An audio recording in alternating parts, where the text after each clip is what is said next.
or any better.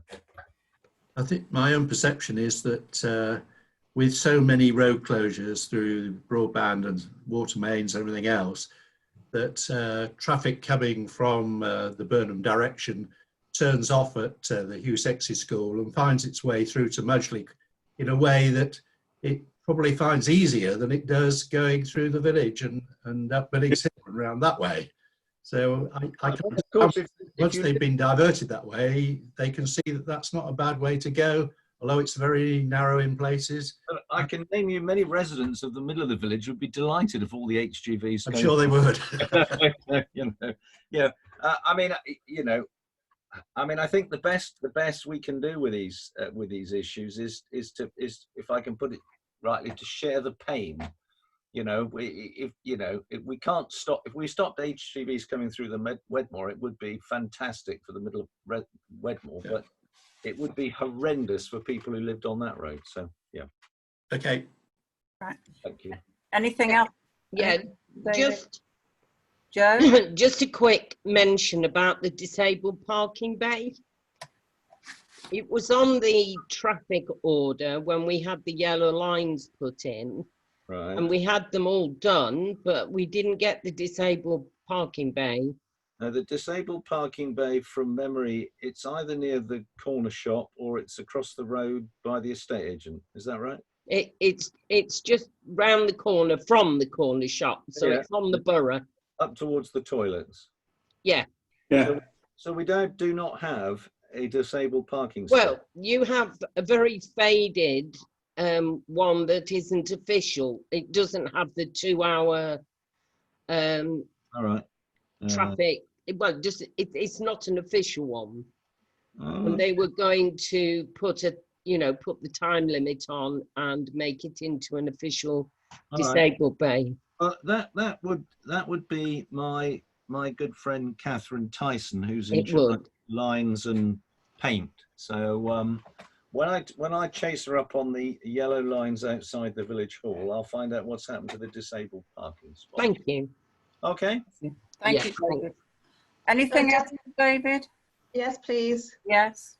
So, David, this is it's a kind of a mixture of Alistair's and Sue's. So obviously we've got, I live on the bottom of Rug Hill in Cocklake.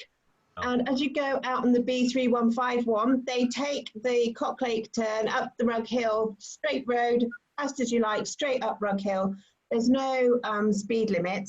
I've got parishioners up Rug Hill taking number plates, taking speed.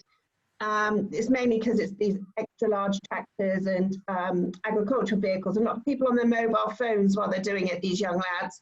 But at the bottom of Rug Hill, all of the dotted lines to show that actually it is a junction, don't you know, are faded. Yeah.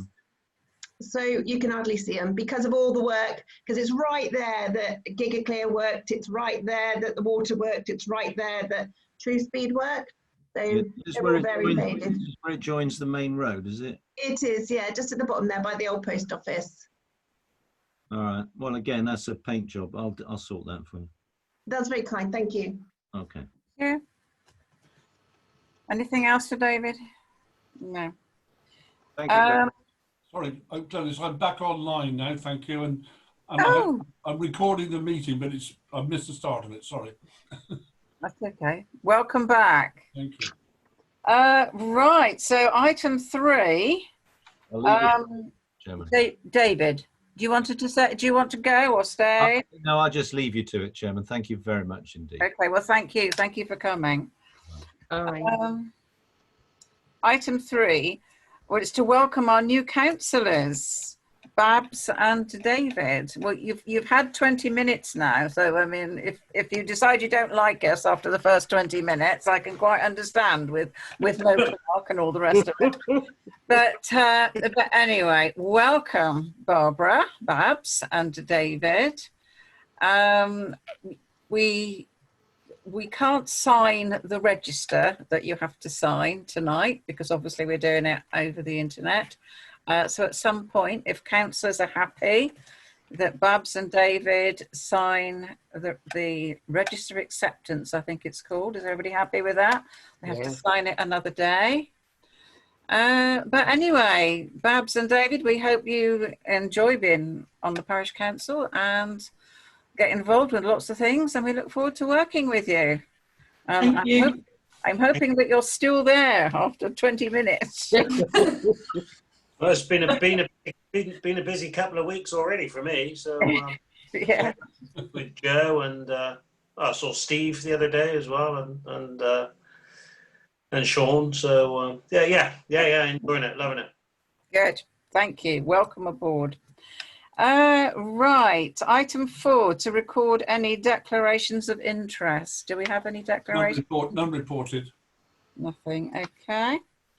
Item 5, the minutes of the meeting held on the 15th of July to be approved.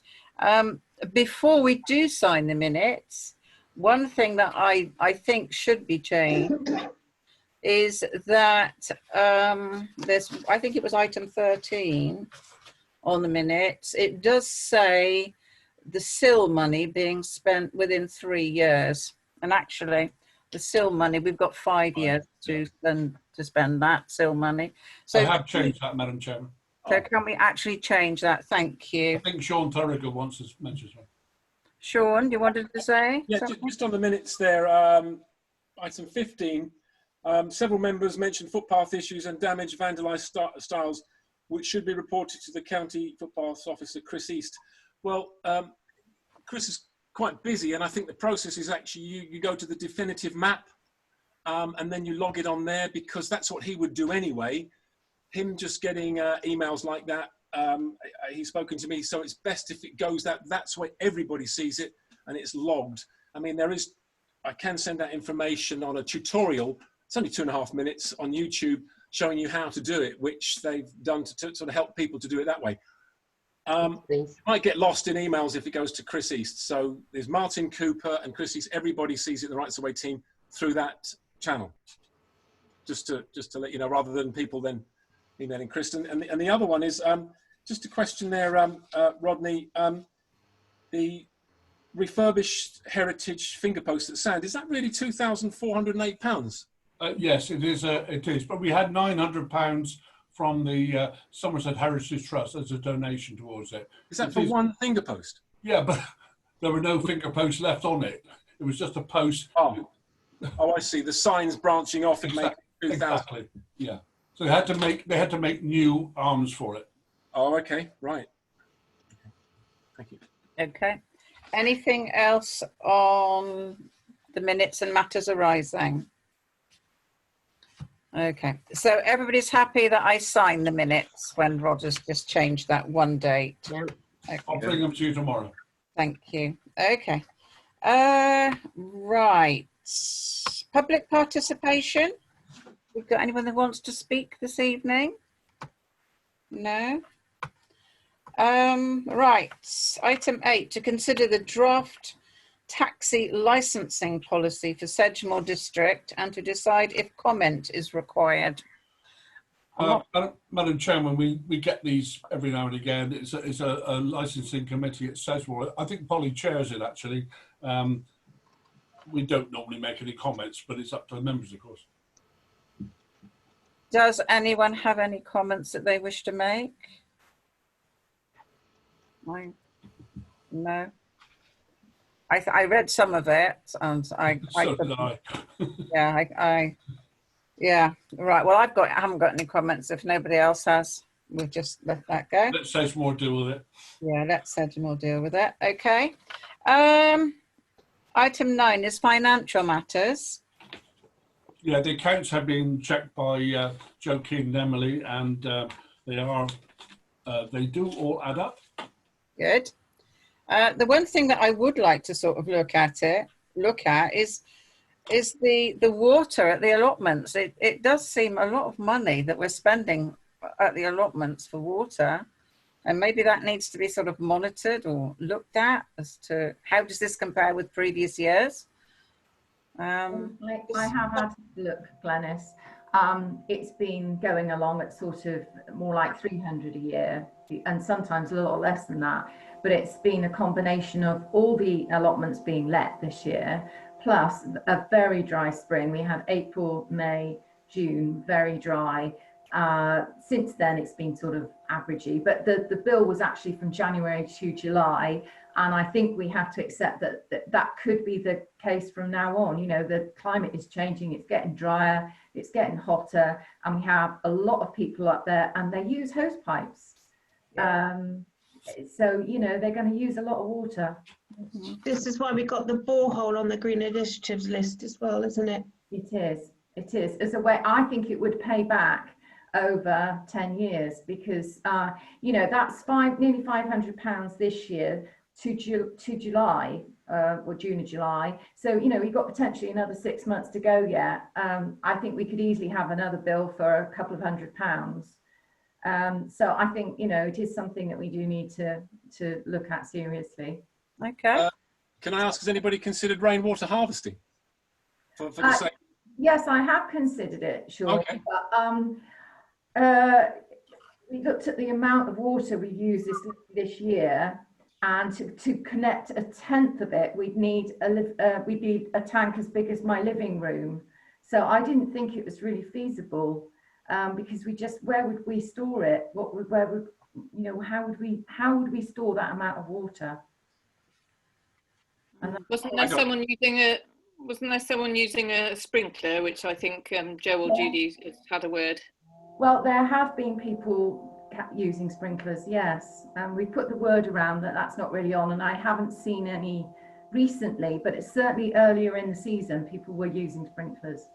But we're going to be revising the rules for the allotment leases. We're jumping ahead to the allotments committee, but the last allotment was let last night, so I've got to give you that details, Rod, but the last one was let last night, so they've all been let now on the same tenancy agreement, so it's a level playing field for everybody, which means we can now rock up and start changing the rules as Judy and I have discussed, and the committee were made aware when we met the other week that we wanted to review all of the rules around the allotments, and those things like, I told the new tenant last night, you know, no sprinklers. I told her it's not in the list, but I told her it's coming out, so don't even get going. So we warned her. Thank you. Don't need it today. No, didn't need it yesterday when I was showing her around either. Well, obviously the allotments and water and boreholes is something for another meeting. But is there anything else on the financial matters? No, nothing else. Item 10, proposed new cycleway, Wedmore to Blackford. This is something that the council has looked at many times, but perhaps is moving on a little bit now, because the council in previous times has been trying to get a cycleway along the main road, but we've never been successful. But Emily, I hope, has come up with some bright ideas, and perhaps Emily could tell us a little bit more about this proposed cycleway.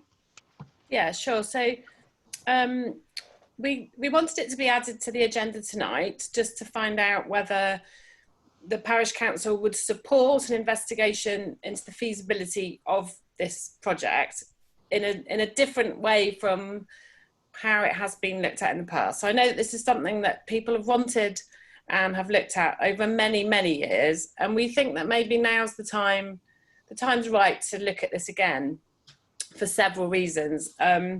So these are some of the reasons why we think the time is right to look at it again. Demand's never been higher for a cycle route between the schools, and there are even more children moving to the area with all of the new developments. There are already quite a few children who do cycle to school, but many don't, because the route is very dangerous. Another reason would be that because this Parish Council has signed a Green Charter, this is the perfect opportunity to demonstrate how committed we are to ensuring that Wedmore becomes carbon neutral. It's in the neighbourhood plan, so as you know, that it talks about the fact that it would encourage more children to walk or cycle if an off-road cycle and footpath route was made between the two schools. The government's recently announced an initiative to fund cycling. You know, and they're talking about once in a lifetime opportunities to build back better following COVID. And, you know, it would just encourage exercise for young people and the elderly who might not currently go between the villages because it's quite dangerous. It would improve the traffic situation in Blackford immensely because it would hopefully take cars out of the loop. So I'm not sure if you're all aware of the loop, but it's basically where the parents queue to pick their children up with their car engines off and running for ages. Some cars get there at, you know, 3 o'clock, earlier than that sometimes, and they don't, and the loop doesn't end until about 3:40. And we have queues all along Wells Way, and a lot of residents in Blackford get very annoyed with the situation. As we've discussed before, the bus provision from Somerset County Council is to, I know the school is trying to find a workaround for this, but at the moment, the council's charging £767 per child for a year. The school is tremendously supportive of this idea. They can't contribute financially, but they would actively help fundraising. I think, you know, this is an ideal project for sale money. And there is now a legal mechanism to convert footpaths to cycle paths. So this is our idea, basically, is to look at whether there is a route that is already a footpath that could be converted to a cycle path. So what's different from before is basically that we're going to be looking at a different route. And really it's, you know, whether we can find any route that is going to be happy with that the landowners within, you know, with those fields in between Wedmore and Blackford, if we can find a route that there are some landowners who would be willing to, you know, donate or lease or sell some land, a strip of land, so that we could get this going, then maybe it could work. So what we really wanted to do tonight was, so when I say we, Jackie and Sean and I have been looking at this. So we wanted to know if we could have a, you know, propose a vote on whether the Parish Council is supportive of this project being investigated or taken to the next level, and to find out whether anyone else wants to join us in this project. I think it's an excellent project. I know the school would you know, are 100% behind you. They're really sort of hoping that we can get this. It does sound a very, very good idea. Do you know, is there a footpath that runs through? I think there is one, to my knowledge. There is, yeah. I mean, we obviously, it's a bit chicken and egg, isn't it? Because we don't want to talk too much about the specifics until we know that people are behind it, because obviously it does run through people's land. So, and we haven't spoken to anyone about that yet, because, you know, might be a bit controversial. But yeah, but there is a footpath, basically. It would need to be diverted in a couple of places, but one of the landowners where it would need to be diverted, we know is quite happy about it. So, yeah. Okay. What about people like Sustrans? Do they get involved in this? Yeah, so we've spoken to someone who's not actually in Sustrans, but he's been working with Wells City Council because they've had a lot of cycle paths being created recently, and they've raised quite a lot of money for things. And he says that, yes, Sustrans would probably be very happy to get involved in a project like this. He also is, I mean, he gave us some figures of, roughly speaking, how much he thinks it would cost a project like this for the route and the, you know, the type of structure or construction that you'd have to make. And he thinks it would be around £200,000, which I thought, oh my goodness. But he seems to think that's quite a kind of fungible amount. He seemed to think that there were enough grants going at the moment for cycling and green issues that you could probably quite easily raise that money. Okay, thank you. Well, how does the council feel? Do you think this is something that we should be supporting and getting more information about? And absolutely, yeah. Absolutely, right, definitely, yes. Yeah, I've got a comment. That as long as the investigation is really pin down the sort of numbers that would use this, because £200,000 is quite a lot of money. My wife's a school teacher, and she was very concerned that there wouldn't be a big uptaking with girls, particularly, who so worried about what they dress, and all the rest of it.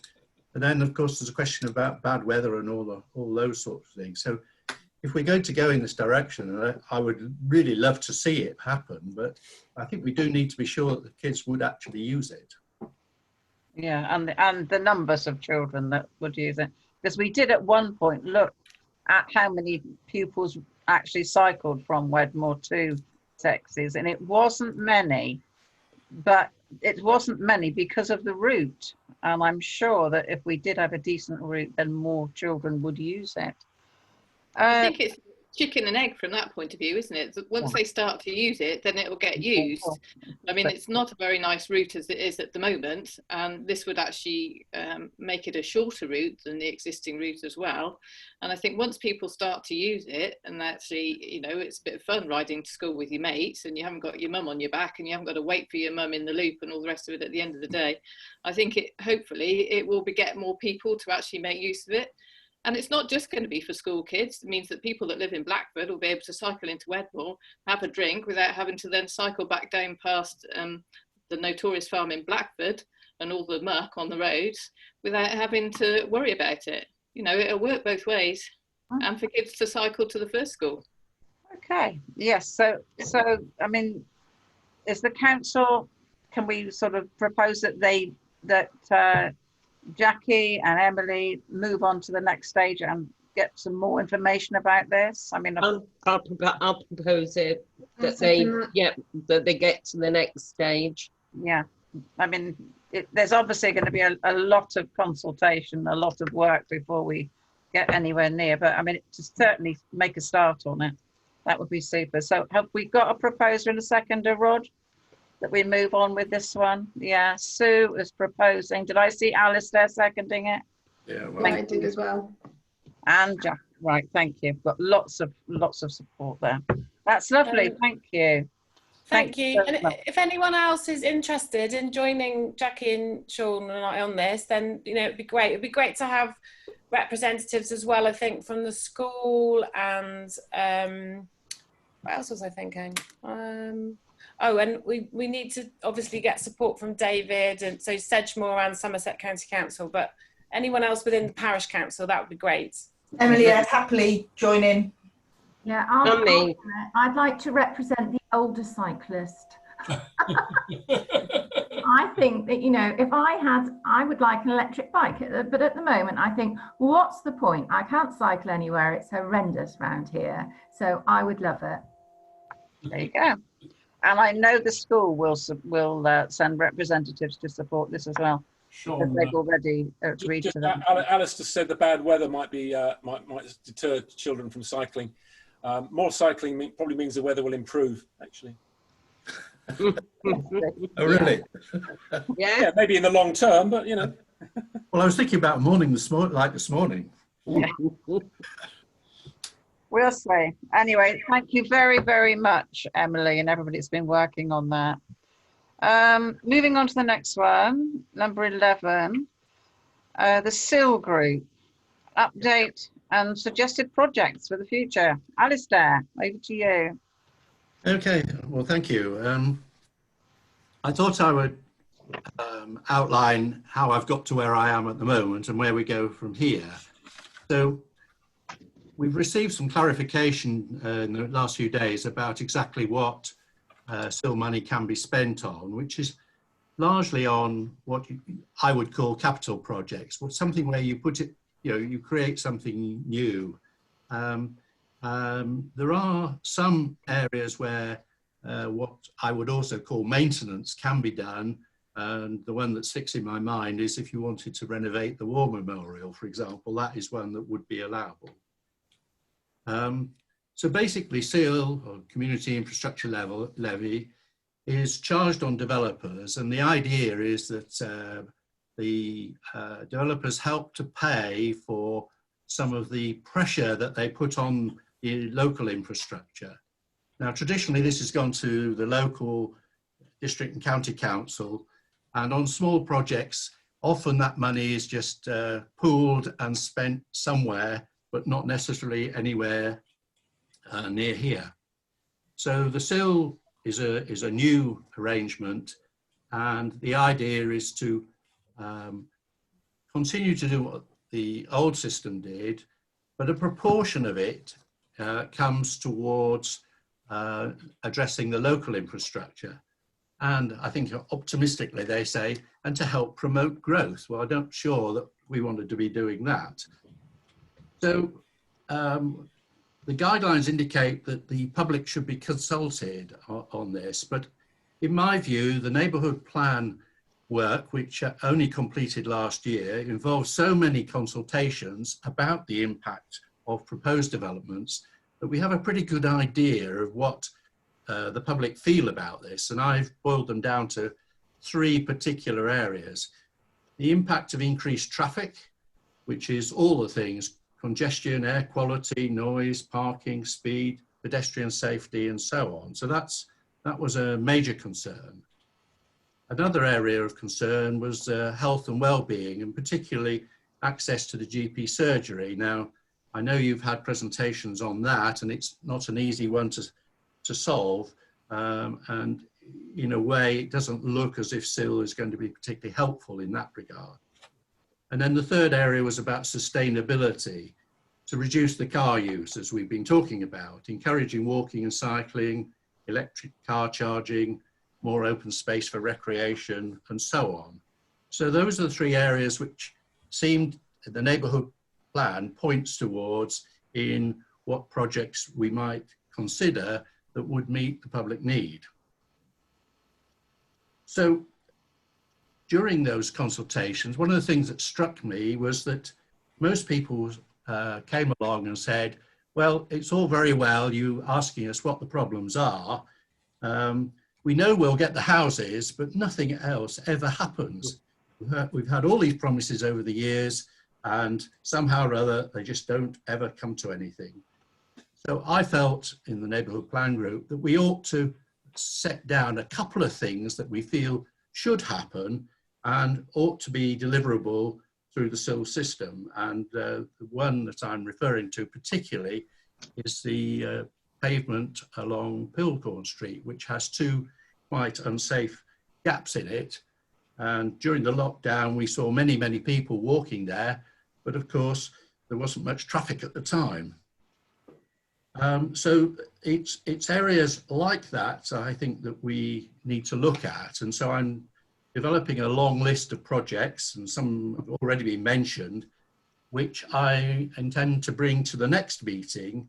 But at this meeting, if people have got other ideas, I can add them to the list so that we can look at the broad spectrum of possible schemes, and then we can narrow it down to ones that we might actually try and do. So what have I got? Well, I've got plugging the gaps in Pilcorn Street, I just mentioned.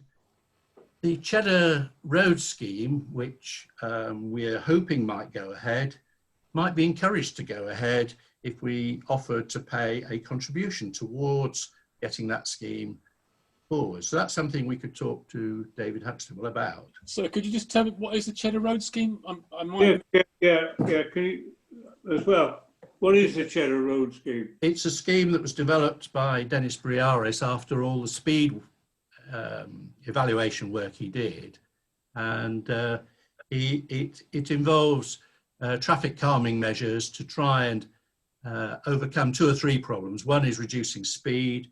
The other one is helping the residents on Cheddar Road to access their properties because they find it very difficult to get in and out of their drives. I don't know, I was not involved in it, but that's how I understand that scheme. But Dennis did give me a copy of the paper he gave to David Huxtable. So it was mentioned at the last meeting or the one before, David Huxtable said, well, it'll go into the minor schemes pot later in the year. All I'm perhaps suggesting is that we might ask David if we put in a relatively small sum of money, would that make the scheme look more attractive from the county council point of view?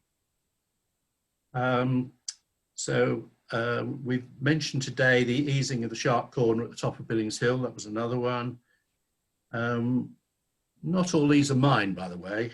Forming a task force to re-establish local footpaths. There seems to be quite a lot of concern about the state of footpaths locally. So it wouldn't need an awful lot of money. It would probably mean mainly volunteers, but it would need tools and things like that. Contributing to establishing a safe cycle route to Sexy School has already been mentioned as a possibility. Contributing to extending the car park. I think this is less likely, but it's been mentioned as something that the council's interested in doing, and in particular installing vehicle charging facilities. Surfacing the lane linking Coombe Batch to the Scout Hut has been suggested as an improvement over a very difficult track. Installing new cycle racks to encourage cycling into and out of the village. And village entry signs. This is one I've come up with, which in my last village in Sussex, there was quite an interesting village entry sign which had a design on which was there most of the time, but it was fairly easily removed, so that if there was a market or a street fair or any other kind of event in the village, as you entered the village, you got notice of that, which is, you know, encouraging people to come along. So those are the ones I've got so far, but I'm happy to receive others. If you'd like to email me them, I'll make sure they're on the list for next time. Thank you. Can I just ask? Yes. Everybody seems to be working based on a different pot of money, but quite all these different pots of money all seem to have the same initiatives in them on the whole. Is it worth somebody owning each initiative, just like Emily and Sean and Jackie are with the cycle path, but they sort of, you know, manage into each of these pots rather than each pot be talked about? Because to be honest, I get a bit confused. And it would be easier to talk about the initiative and how the initiative's doing under each thing. But that's just me. But I had said that I would be willing to help Alistair, but I don't know whether he wants that or not. Yeah, and that would be my sort of hat in the ring for the cycle path, I suppose. Depends on whether you want the committee. I think at the moment I'm seeing this as a managing an account of money which we have 5 years to spend. Mm-hmm. We have to report annually on how it's going. So if we don't do anything for a couple of years, there might be some concern. But I'm the other way around. I want to see something happening, and that's why I was feeling that the Cheddar Rose scheme, which has already gone through a lot of the stages necessary to get a scheme like that done, you know, we could put that down as an early project that could come forward. Likewise, the one at the top of Billings Hill. I didn't mention, but of course the paths on Pilcon Street is subject to discussion with Stronglocks over their planning application for additional housing. Now, I see this as a bit of a complicated one for our parish council, because I think we should, in the public view, be opposing this scheme. So it's not one we can totally rely on. If we're successful in opposing it, then the extra silver that the contribution they would make wouldn't be there. So I think, you know, we just have to, let's have a look at what the whole thing is, and then look at maybe 3 or 4 schemes that we see as being worth pursuing further. Yeah, I think the thing is the SIL money comes in very gradually. And you know, we don't know how much is there. We don't know how, well, Rod will know how much is there, but we don't know how much is going to come in the future. I mean, we think there's going to be lots and lots, but if the Grange phase 3 doesn't get permission, then we don't get it. If Coombe Batch up here doesn't get, so we don't get that. So it's difficult because we don't really know how much SIL money we're going to end up with. It's an unknown quantity, that's the trouble. It is an unknown quantity. But yeah, I mean, they're brilliant projects that, you know, we've got there, Alice. They're absolutely super. And we'll see how many that we can sort of work together to do something with. The more we can put a little money into lots of different projects, the better from my perspective. Yeah, I mean, the Billings Hill one, if we go 50-50 with highways at the top of Billings Hill, that would be great. Yeah. Let's see what else we can pick up. Sean, you wanted to say something? Just thank you, Alistair. I've taken notes on what you said there. That's really interesting. You did say that in your opinion, it was condensed, the neighbourhood plan was condensed to 3 points, 2 being well-being and 3 being sustainability. In the 9 ideas you've written down, 6 of them are related to cars and traffic. So I'm a bit concerned that, we might be actually, I've asterisked the ones which to do with pavements, to do with the Cheddar Road, Stream, Pilcorn pavement. I'm a bit concerned that well-being and sustainability might actually be not as prominent. So hopefully maybe we could address that by putting in other ideas for SIL money about well-being and sustainability. I hope we can add to that to you, yeah? I'm quite happy to do that. I mean, I think, the whole purpose of the plugging the gaps in Pilcorn Street, for example, is to enable people who live in the new houses to walk into the doctor's surgery, walk down to the town centre, and vice versa. So I do see that about it has that well-being aspect of it, and that's why I feel it's such a useful project, because there's such a lot of housing between the centre of the village and the playing fields and school that there's such a lot of people use it. And I'll declare an interest here that I actually live at the end of the continuous path from the village. The 2 gaps are further out from me, but it is interesting to see people on disability scooters and all the rest of it having to go into the road to get round these obstructions. I think one of the points of that project also was that it might act as another way of slowing traffic down as it goes through the village as well. Absolutely. It would have another I'm effect. All for that. Yeah, that sounds great. Yeah, I think that it's very multifaceted, that scheme, and that's why I think it's one that would make a real difference to a lot of people across the village. That's the aim, is to sort of show that there has been some real benefit from this money coming from the development. Yeah, the task force for footpaths and stuff like that, volunteers or whatever, is quite interesting, because there's only £10,000 for repair on footpaths per year on the whole of Somerset. Yes. So we as a parish council should be doing as much as we can not to lose that asset. Absolutely. And we're making efforts to reach the Sedgemoor. There's a task force in Sedgemoor, a task force in Mendip, to get their expertise on how they repair these things, and hopefully we'll get more volunteers or SIL money or loads of people funding a style, perhaps, maybe. I mean, I think I see that as a pump priming, really, just a relatively small sum to get things started. Okay, thanks. I believe that the current SIL policy that Dennis Briaris put together, I think it's after so many months, I think you update it, you review it, update it. And so I think that the time has come where we need to look at this policy again. And I'm sort of hoping that Alistair can take this on to sort of review Dennis's policy and see if anything needs changing. I mean, September, I think, is the time that we can do it. So perhaps at the next meeting, if you brought that to the full council, a new policy. And I think we just need to be quite specific about what we can use the SIL money for. Sorry, Sharon. I'm quite happy to do that, but I think Dennis's paper is largely a rewrite of the guidelines published by Sedgemoor District Council. Is it? In that sense, it's very much, that's the way they think it should be used. And Rod has come up with another set of guidance which gives more detail on the things that can be done with this money.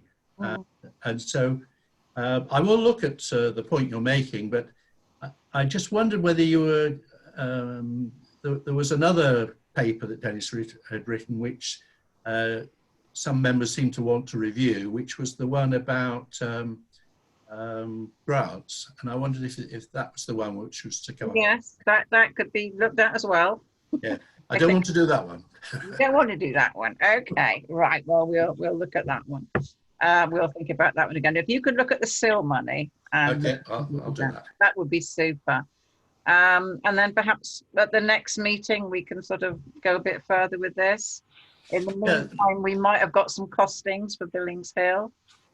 Yeah, indeed, and I mean, Polly was keen to be involved in this, so I've shown her an initial list of schemes, and she said yes, I'd love to be in that discussion. So that's why she asked me to do a sort of state of play rather than a definitive paper for further agreement.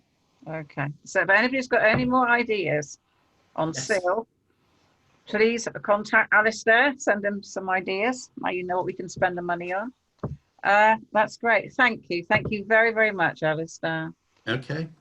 Right, the next thing. Oh, yes, item 12. Legacy from a local resident. A lady, a friend of mine who lived next door to me for a long time, sadly died not too long ago, and before she died, she'd moved to Coombatch Rise, and that's an estate of bungalows off here, and she'd actually moved there, and she was in one of the bungalows, and I don't know if Sean's ever walked this footpath, but she had a little gate that backed onto a footpath that runs from the end of Coombatch here, between the end of the council houses, and there's a sort of a factory. There's a horrible little snicket of a footpath that widens out gradually and runs behind some bungalows. That sort of runs along in towards Cross Farm. But anyway, before she died, she'd moved there, and she had this gate that opened onto this footpath. But it was so uneven and full of brambles and holes that it was too dangerous really to walk on, as residents find now, because they've got gates as well. And so Erica sadly died, and she actually left the parish council a legacy. She's left us £5,000. Oh. And really what she would like, before you rub your hands together, Sean, she really would like something done with that footpath. You know, can you fill in the holes? Can it cut some of the brambles down? And her son still lives in the bungalow with a little gate out onto the footpath. And I've talked to him about it, and I've said, you know, I've thanked him for what his mother has done. I mean, £5,000 is an amazing amount of money to leave. But she really would like something done to that footpath that ran outside her gate. And so I'm here at the council tonight, basically to tell you that you've got this legacy of £5,000 from a lady called Erica Lickiard. And it was her wish and her son's wish. Could you do something to that footpath? So that's me. We'll write a letter, obviously, to her son and say thank you. But how do councillors feel about doing something with this £5,000? Can we use some of it, all of it, to do something to that footpath? Is it ring fenced just for that path? Because I mean, I could get a few people to do that work for free, unless it involves concrete or something like that. And then maybe we could use the money to extend that path somewhere else. But I mean, I'd love to go and have a look for it, because I'm not particularly familiar with it. Anybody wants to? It's blocked, isn't it? Blocked at the moment. It is blocked at the moment because it goes on to Cross Farm, and it's a bit dangerous. It needs tarmacking as well. It needs tarmacking. It's not just a question of cutting with shears, Sean. Well, we need to go and look at it, and I mean, I might even get Martin Cooper to come along again. He's actually brilliant at because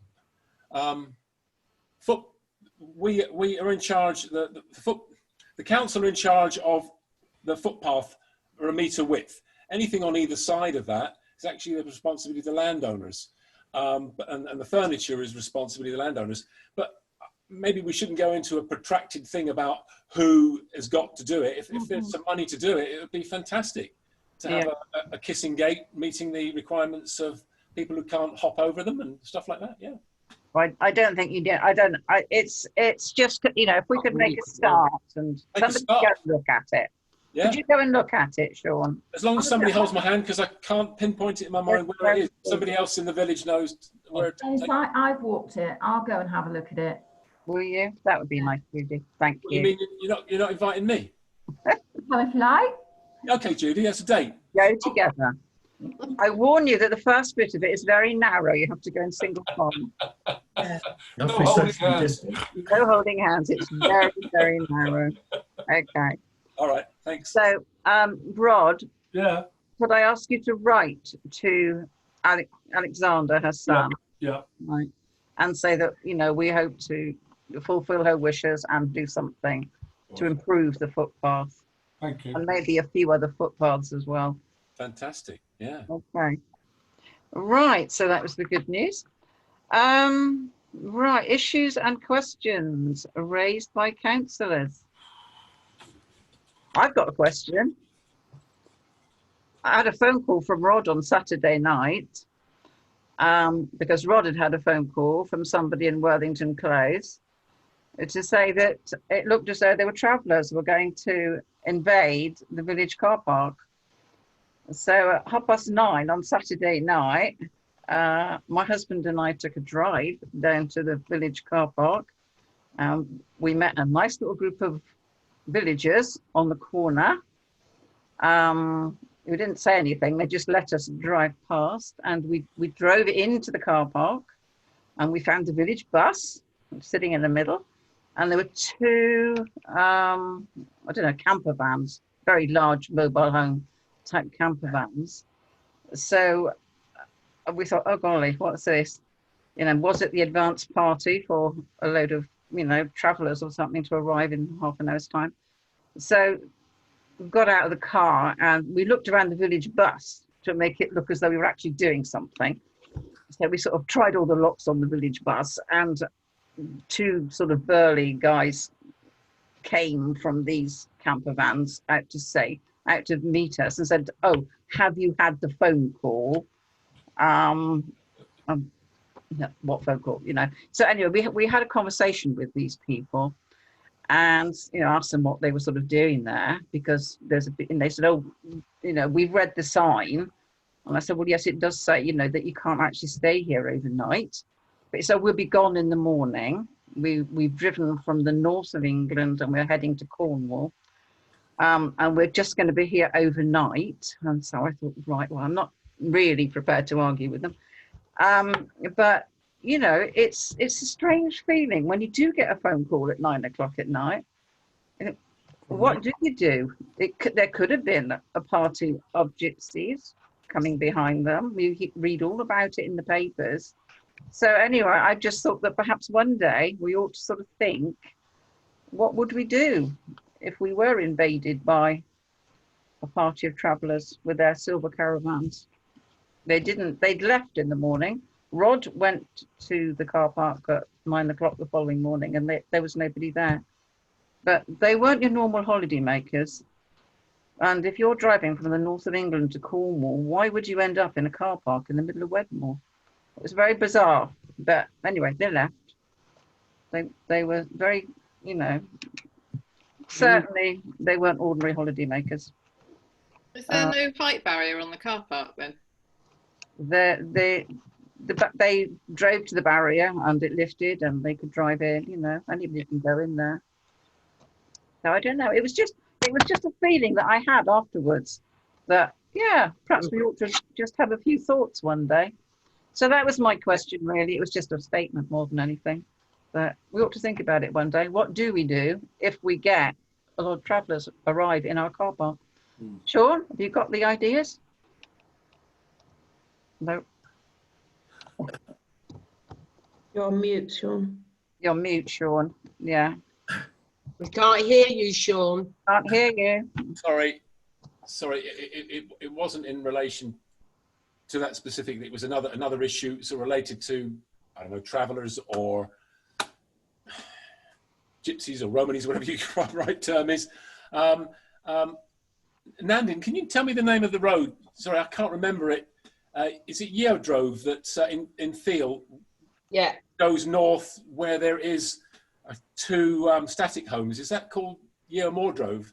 Yes, I think it is. Thank you. Yes, a local asked me to find out was there any planning for the field directly opposite the enclave of 2 static homes, where they've actually put new big gates up and had a lot of building materials delivered and made a sort of an area for horses. And I said, I've got no idea, but it's directly opposite a high fence around the 2 static homes. I took a picture, but I've got no idea whether it's permitted or what. So I said I'd get back to them, but I don't know. Sue, you got any? Well, I haven't had any planning notice of anything on that. Down Yeomore Road. To put horses there, I think, haven't they? And that is what they've excavated for. Although I'm told that the type of layout isn't really suitable for horses. The family who's there at the moment, or 2 families, or 1 family, because they interchange a little bit, were allowed there on a temporary basis, which has been repeated ad infinitum, because they have children. The children are now growing up, and it begs the question where they'll want to go in the future, in a few years' time. When they arrived, they weren't allowed to be there, but they came in and they dumped all their stuff there, and immediately built a huge fence that went round where they live, and they've been there ever since. And it's been to appeal, I think, probably 3, 4, possibly 5 times at huge cost. I mean, 3-day appeals and whatever. And every time they've been allowed to have temporary status there again. They've got full planning now. But they're not allowed, they weren't allowed there at the outset. I have a very, very strong interest in them because I'm probably one of the closest people living to them. But going back to your question about the horse area, I think that they have been given on the planning portal. They've been given permission to put in stables there, and at the moment nothing else has happened. But you know. All right, yeah. Okay, I'll have a look. Yeah, thank you. So, yeah. Any other questions? Yeah, I do think that it's something that we ought to be prepared for, so that if we did have an invasion of travellers into the car park, it takes ages to get rid of them. So it's a question of making sure we let, I think it's probably the district council know, so that they can take the necessary steps to deal with it. But you know, there's a number of ones I've seen around. Some in Glastonbury currently, where you know, the litter and all sorts of other problems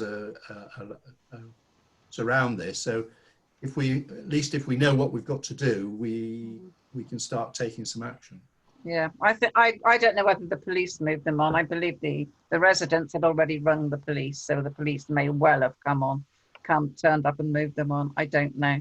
But I mean, my immediate thought was, oh, I shall ring Tom Tinknell and see if he can put a tractor at each end of the car park to stop any more going in. But anyway, I didn't think I ought to. Any more questions? Sorry, just going back to your thing, I know some of them are getting quite canny now because they moved on to the car park at Exeter Rugby Club and they said, well, if you give us 1,500 quid, we'll move on. Of course, if they then paid them 1,500 quid, they'd go out and then they'd come back again the weeks later. So Exeter did actually get a formal order to remove them, but that was what they were after. They were just after some money, see if they could get some money. Yeah. Oh well. well, let's hope.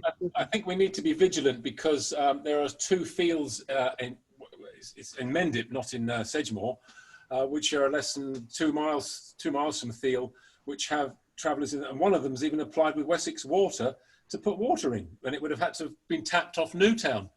Wessex Water, when I phoned them, said, "Oh, nothing. We just put pipes in. If it's not got planning, it's nothing to do with us." So they would have taken the money, and nothing's happened. But that seems quite audacious to trying to get a water mains in down on the moors. So I think we need to be very vigilant. I think we do.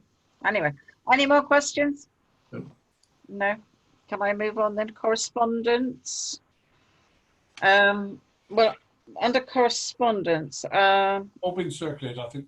It's all been circulated. Thank you.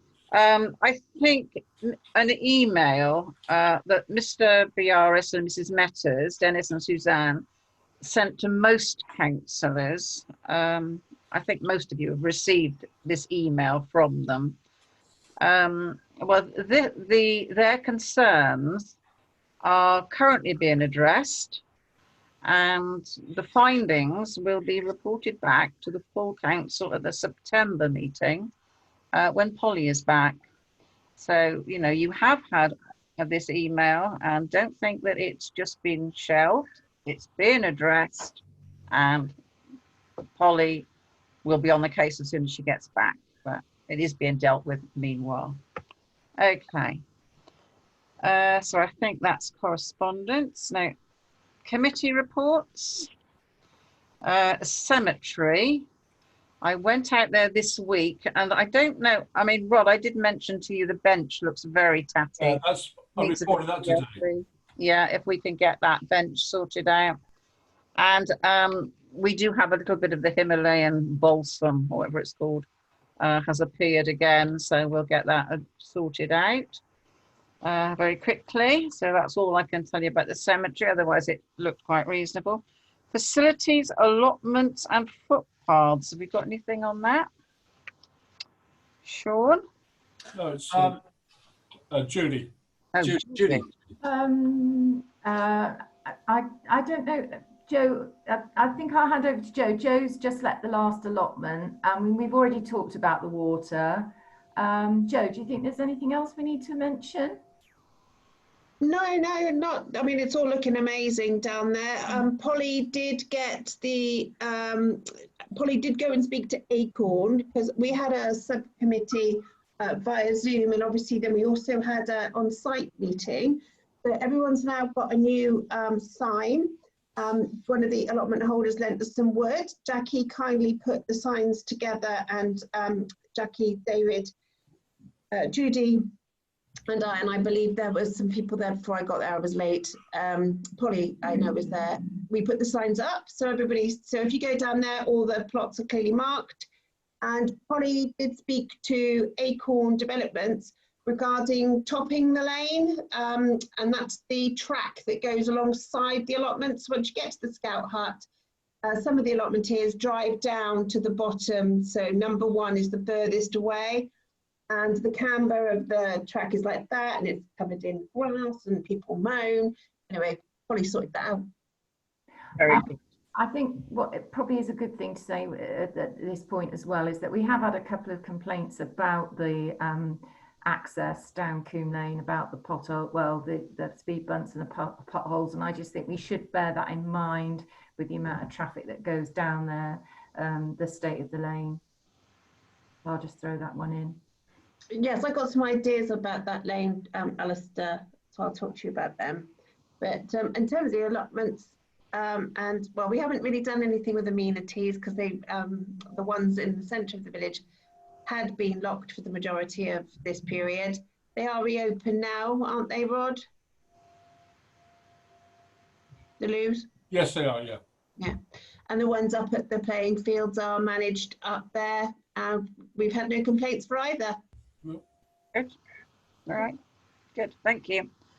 Sean, anything else on footpaths? Yeah, footpaths. There was a meeting earlier this week.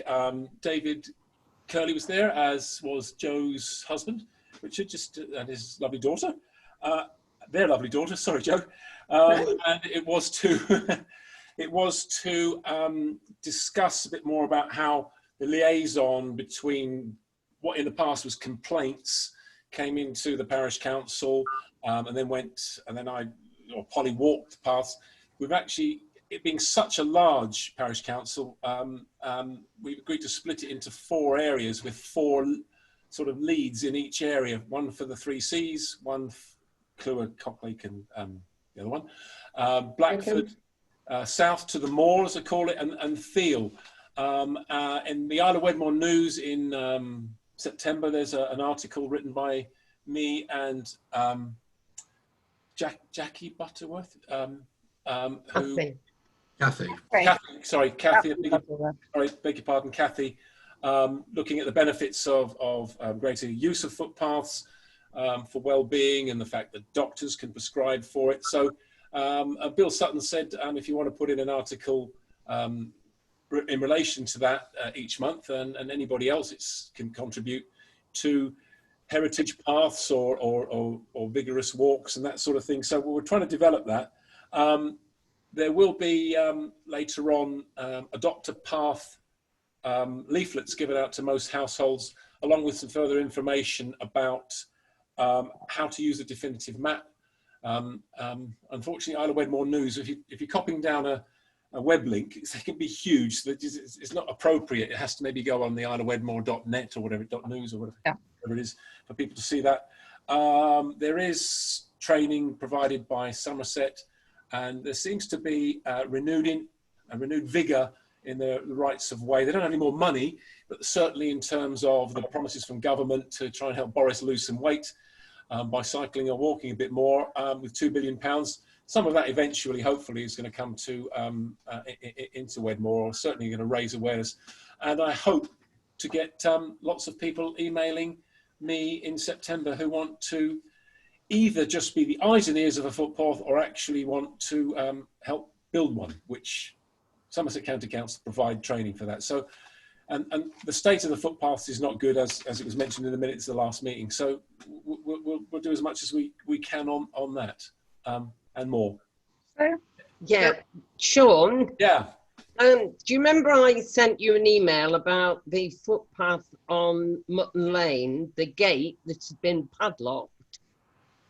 Yes. And because this is padlocking a gate to a footpath, which is not allowed. Yeah, I sent that on to Martin and Chris East, and I don't know quite. You haven't heard anything? No, because the lock's still there. Could you chase them up? Yeah, I can, Sue. Yeah. Thanks. Okay, thank you. Can we move on to finance and general purposes? Anybody? Anything to say about finance and general purposes? Not till later in the year, Madam Chairman. Okay. Housing? Anything on housing? No. Highways, car park and brook? Not had a meeting, but I've been contacted about the yellow line scheme. I was tempted to mention it with David Huxtable, but I'd seek the views of the council first. The current plan to finish off the yellow line scheme includes a single yellow line outside Providence House, which is opposite from the village store. The reason that it was a single yellow line was that it was seen as a problem during the going to and coming home from work time, and therefore the single yellow line only restricted daytime on weekdays. It's been pointed out that coming out of the Swan car park, it's almost completely blind on both sides, and with a strong recommendation that that too should be double yellow line. I just wondered what other people felt about that. Coming out of which car park? Sorry. The Swan. Coming out of the Swan car. Oh, right.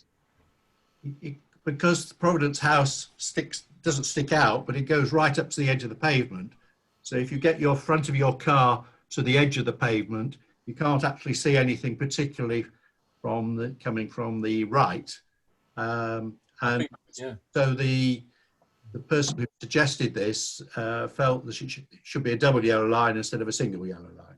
I think you're right, because if you, I've had to pull out there once, and there was this very, very large SUV type vehicle, and you couldn't see anything, and then you had to pull out almost into the main road before you could see. So yeah, I think that's a good idea. Yeah. We're going to lose more parking places, though, aren't we, in the village, if we do cover That's where I everything? drop off my daughter for work every time she goes to work. Oh.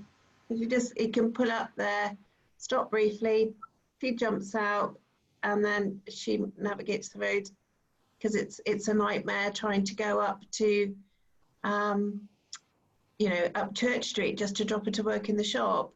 So, it's quite a few people who use it as a pick up and drop off. Pardon? You'd be able to use it if it was a double yellow line, because there shouldn't be a car park there. So I would be able to just pull over and drop her off? Yeah. I think it'd be very hard if you were... Loading and unloading. Yeah, that would be better. Yeah. I think perhaps this is something that when you have a highways meeting, Yeah. you could discuss it at a highways meeting and bring it to the full council to see what. I just wonder whether you were thinking of having a highways meeting. I remember, Alistair, when we were doing the neighbourhood plan, one of the things that we did want to do was to introduce a 20-mile-an-hour limit throughout the whole village. Yes. And that was something that was voted on and the people were very keen on. And I think we should look to carry that through. Hear, hear. Yeah, and I have actually got on this list the extension of the yellow lines, and also I had a parishioner was talking about obviously parking in the village, which is just horrendous, and there's still a thought out there that we should have time designated slots on both the Borough and Church Street. Yeah. For a 2-hour designated parking slots. Obviously, you'd have to think about people who live on there who have nowhere to park. They would have to have permits. But it is something that a couple of parishioners have now spoken to me about. So, could I suggest that you actually have a highways meeting? Yeah, no, I agree with that. Can I just come back to the yellow line? Yeah. Polly chased Catherine Tyson to finish off the scheme, which will put the single yellow line there in the relatively near future. So I'm reluctant to go back and say, oh, we'll consider it further, come back to the next council meeting, go back to county, when they've already come back and done the other adjustments. So I did feel that as those adjustments haven't been made yet, there was time just to, when they're doing the single line, make it a double one. But to call them back specially to come back just to do that short length would be hard, I think. I think I didn't get a feeling there was a strong feeling against it. It was just, and I really just felt it was right and proper to ask the council one way or the other. right. I don't know. What do you think, Sue? What? I'm sorry, I'm a bit confused. Are you talking about the single to the double? Just Yes. the single? Well, I think if Catherine Tyson is happy to amend it, I don't think we should have a meeting about that. No. But I think in the future, we need to have a meeting shortly to put a future proposal for highways, including things like the designated parking and various things. Sue, I've agreed to that. It was just that one. Oh, sorry. That Sue Tyson is organising some adjustment lines, and I just didn't want to call her back twice. No. That's costly for one thing, but secondly, very disruptive to do it once and then have to come back and do it again. Absolutely. Sorry. Rod, have you got any thoughts on this as to whether or not she would do it?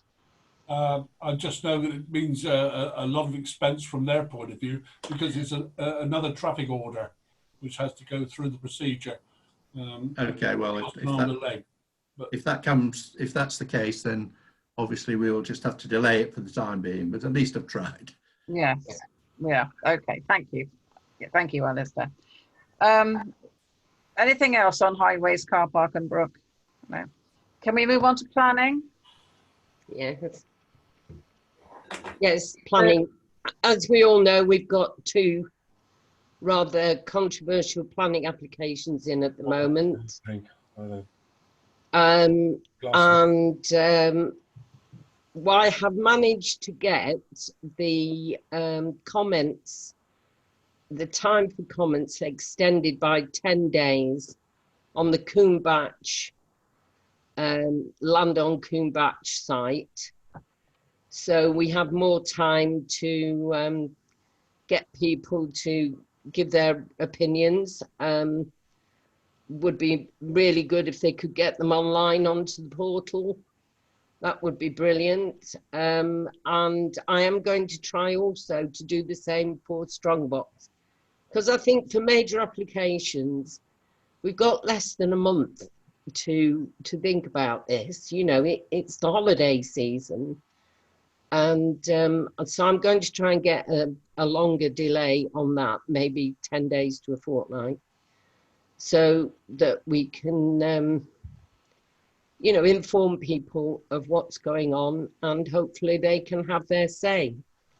Okay. So if you we as a parish council can encourage people to go online and have their say, I think that would be very helpful. Okay. Right. Thank you, Steve. I'm conscious of the time. It's almost 9 o'clock. Is there anything else to say on planning? Just that the Panborough Inn has put in to another planning application, almost identical to the last one, to delist the pub to become a private residential dwelling. There's the WhatsApp group in Thiel. There's lots of people talking about it, and the deadline is, I can't remember, about the 24th maybe of August. Just to let you know, a lot of, sorry. It's the 20. It's the comments to me by the 28th. 28th. I beg your pardon. I was thinking. Yeah. So again, as many people as possible, get them to go onto the site and you know, give them their opinions. Yeah, I mean, interestingly, I mean, the guy has had it on sale for over a year now to try and sell it as a pub. Probably priced quite highly to maybe deter quite a few people. His comments still stand that the locals never turned up at the pub, which was taken on quite critically by the locals, saying, well, if you're not open on a Sunday, that doesn't really help, etc. So yeah, it's the same. It's almost identical to last time. Yeah, it is. Okay, thank you. But I really think we should. Isabel, sorry. Isabel, somebody want to say something? Yeah. So, as part of the planning committee, if I want to make a comment, should I actually go to the portal as well, or do you do it on behalf of the parish council? Well, we as a parish council will put our, as a consultee, we'll put our decision in. Rod, actually, it's something I've wondered about. As individuals, can we put our comments in? Yes, you can. Yeah. There you go. Right, thanks very much. Okay. I've had 3 phone calls today from people who are not on the internet. Can I send a handwritten letter into Sedgemoor? I say, yes, please do. Excellent. Right, I'm definitely moving on now. Reports from representatives on committees. Isle of Wedmore News. Yes, we're back in business. We've published the August edition, and the September edition will be coming out quite soon. So Isle of Wedmore News is fine. Play areas. Rod got in touch with me yesterday because there's been a hazard scene at Blackford Park. I didn't get a chance today to go, but I will go and check that out tomorrow. Sorry. All right. Other than that, they're all open again now and all being looked after. Thank you. Salk, anything on Salk, Rod? No. Okay. Wedmore Playing Fields Management. Sorry, just going back to the play areas. Is there any way we can get the hedge around the play area at Wedmore trimmed? It's very high at the moment, which might be great for privacy for the kids when they're in there, but it does mean that if there's something going on in there, no one can see from outside from the car park, which isn't necessarily ideal. That's down to the playing field management committee. We are only responsible for the actual swings and slides and jumps and things in the middle. Okay. Okay. And do you mean the hedge on the main road? On the road. Hedge around the car park. No, it's not. That's not our. No, that's not ours. No, the hedge around the playing area, not around the car park. The hedge around the play area itself. In Wedmore. Yeah. It's just a low fence all around there. No, there's a hedge planted. It's not our. It's not ours. That's. We're only responsible for the equipment in the play area. Okay. Okay. So that's Playing Fields Association. Yeah, yeah. Okay. I'll have a word. Oh, yeah. Sue's son-in-law was chairman. I'll have a word. Salk, anything on Salk? Done that. Right, oh yeah, okay. Wedmore Playing Fields Management. Done that. Village Halls. Hey. Get in there. Now open, but restricted. We had a meeting last night at Blackford and hoping to open Blackford Village Hall. Good. Well, yeah, they're doing a, what do you call it, study to start with, but it's in hand. They're hoping to reopen. Okay. Anything on Wedmore Village Hall? I think it is open. It's just it's heavily restricted on what you can do. Yeah. Yes, I'm sure. What about Thiel? Anything on Thiel Village Hall? Yeah, there's been quite a flurry of activity trying to, we're probably going to have to engage a solicitor to try and figure out how, and thank you, Rod, for delivering the lease today. Sorry, I was out. They're going to try and unpick the lease to see if we can get it extended, because the fabric of the building is deteriorating quite a lot, with a lot of rot now setting in under the floor. In certain corners. We've had the architects from Wedmore come and do an 8 o'clock meeting with us. About 5 of us were there last week for an hour and had some suggestions. But to actually fundraise and raise money on a 7-year lease when they could just sell it, and it is not impossible that they could do that, bearing in mind that they need to raise money. We were told that it would be very, very unusual to sell a church, but they could actually sell that building. So we have to try and figure out what we can do in terms of extending the lease, and then fundraise or looking for grants for immediate remedial action, and then the possibility of something a bit more wow in order that people can use it. Obviously in COVID there's not many people using it, but not being used at all means that the damp is probably getting a bit worse, even though we've got lots of extracting going on in there. Something has to be done. Which was pointed out by Beauchamp, the gentleman, the ecclesiastical architect who came last week. So we've got a lot of work to do to see what we can do. Okay, thank you. Twinning. Judy, twinning? No. Yes, I have had some contact from them, and the answer is that they've been doing absolutely nothing because of COVID-19. They'll be in touch when they do. Okay. Green Wedmore?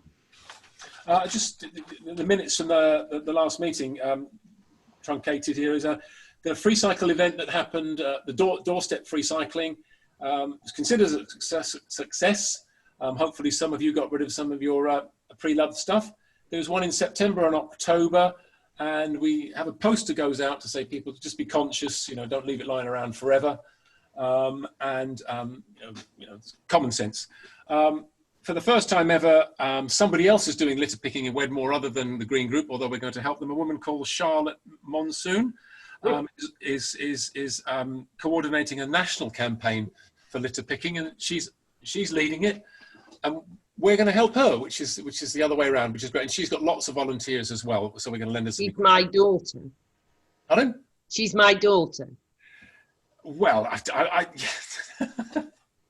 she's a lovely person, and we're so pleased that she's picking up stuff. She's called Monson, not Monsoon. Oh, sorry, I was thinking of this morning.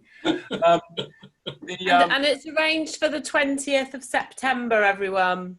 20th of September. So you'll be out there, Sue. We'll Yeah. with your broom. Yeah. There's lots of work on the George Hotel car park charger, which Emily has been looking into to make sure that it's available for the public. Even little things like that can take a lot of work. Steve has spoken to the Wedmore Village Hall Committee about the possibility of installing a charging point somewhere in the Village Hall car park. I haven't got any information more on that yet. Probably the next screen meeting. I can respond on that one. Okay. It was discussed, but the two factors that caused some confusion or concern. One was who paid for the electricity, and the other one was the Village Hall car park is very small, and having people there charging their cars for a lengthy time could be problematic. And so it was felt it would be much better put in the public car park rather than on the very limited space around the Village Hall. Oh, I just thought with the £10,000 grant you got, you could actually easily afford to pay for the electricity. If I could be so bold, when I talk about Green Wedmore, there's 5 areas which we sort of concentrate on to do with sort of zero carbon. Under energy, we are going to have a virtual tour of people's houses. It was a very successful, a great number of years ago, but with COVID, they're going to be short little snippets to show how people can save money through insulation or more exotic renewables. A document on local supply of food has been put together by 2 members of the Green Wedmore group. The transport we've talked about lots about footpaths and mending style. There's something called, hands up if you know what carbon sequestration is. Oh, right, okay. Well, we're not going to use that term when we speak to the public, but it's a very big initiative about being able to make sure that, well, things like the Worthington Close have more trees planted and soil is left less disturbed, because that's a good way of getting carbon dioxide out of the air. It's part of the Somerset County Council initiative. It's not just the local green group. The 24 under well-being, the 24th of August at 8 p.m. We're meeting the residents of Worthington Close to discuss the development that's going on there with the forest food project. We're coming later in the year to plant trees and what that sort of a amenity it actually means to them, and find out what they want to say about it. And last but not least, we've been in discussion with the Swan. We're very keen for us to have a bike repair hub, which would be at the front of their. They've got lots of people seem to congregate outside the Pumpkin. The borough the borough committee said that there wasn't enough space for one there, but the Swan were very keen to actually have one there, and maybe even a cycle rack later on, and make Wedmore more of a sort of a cycling focus between the settlements, which is being discussed at county. And we're going to try and fundraise for this clever device that has all the tools attached to it, and including a pump, so people can service their bikes while they're having a pint or a cup of tea. Very good. Thank you, Sean. Thank you. Right, last bit. Matters of report and items for next meeting. Well, the things that I'd like to see is the Billings Hill project. Something from Alistair about SIL funding again.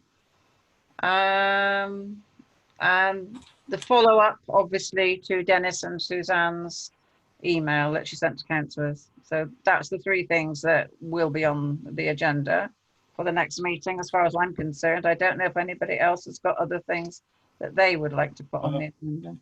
Chairman, we still have 2 vacancies for councillors, one for Blackford, one for Wedmore. I've had 1 application in from a lady at Cocklake, Christina Brown. Can you all hear me, by the way? Yes. She's on the council at Cheddar at the moment. I'm not sure whether she wants to stay on there or not. Anyway, I've told her we would probably make a decision in September or October. I'll circulate her CV in due course. I've had no other applications, but if we have some more, it would be interesting to have a bit of a contest. Thank you. And members, councillors, have you got anything for the agenda? Joe? So I just would need those. I need those figures, those rough figures. I've asked Rod to circulate that email that with the ideas on it that I sent to David Huxtable. I've asked him to forward that to the wider group. I had only forwarded it to David and then got it back, and then to the people who'd put forward the ideas to ask them to give the quote, to get the quotes together. I've now asked Rod, based on the discussion at the beginning, to forward that to everybody. But I do need those rough figures, and I can get those to David. Thank you. But that could be on the agenda if you wish. Anything else on the agenda? No. Isabel. Glynis? Is it? Yeah. Glynis, I wonder if we might put on the agenda that we do something, an update on Wedmore street lights. It's just that, just to give us maybe an impetus to work towards, to do something that will get it, keep on going. Right, thank you. That's great, Isabel. That can go on the agenda. Right, thumbs up from Rod. Anything else? I can't see any more hands waving at me. No? Okay. Right, a marathon meeting. But thank you all very, very much indeed for staying until the end. And I declare the meeting closed at 10 minutes past 9. Right, so good night, everyone. Thank you.